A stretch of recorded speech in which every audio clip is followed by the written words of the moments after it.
అమ్మగారు ఆవు పాలు తెచ్చిన. ఆ పాలక్కడ రగలేసి నువ్వు తగలడు. ఒకసారి సుబ్బి, ఇక్కడేవో ఇంగ్లీష్ ముక్కలు ఏడ్చాయి కానీ కాస్త చదివి చెప్పు. నాకేం వచ్చు అమ్మగారు. ఈ మధ్య నేర్చుకుంటున్నానని చెబుతావు కదే. ఆడు చెత్తపోతుంటేను 4 ముక్కలు గిలుకుతుండాలండి. ఆ 4 ముక్కలు 2 ముక్కలు ఉన్నాయేమో చూడు. ఎంవై మై అంటే నా యొక్క, నా అని కూడా అనొచ్చులేండి. DEAR డీర్ అంటే దుప్పండి. జింకలో లేడు దుప్పులు ఉండవండి, ఆ దుప్పి. దుప్పే? నీ మొహం ఎవరైనా నా దుప్పి అని రాసుకుంటారే? అది కాదండి, డియర్ అండి. డియర్ అంటే అంటే నాకు సిగ్గేస్తుందండి. ఓసి నీ సిగ్గు తట్టుబంట్లు గాను త్వరగా చెప్పి చావే. అంటే ప్రేమించుకునేటప్పుడు ఇంగ్లీష్ లో అనుకునే మాటలండి. అంటే నాథానా?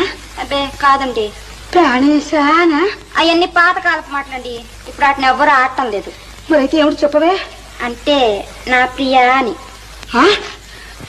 ప్రియా?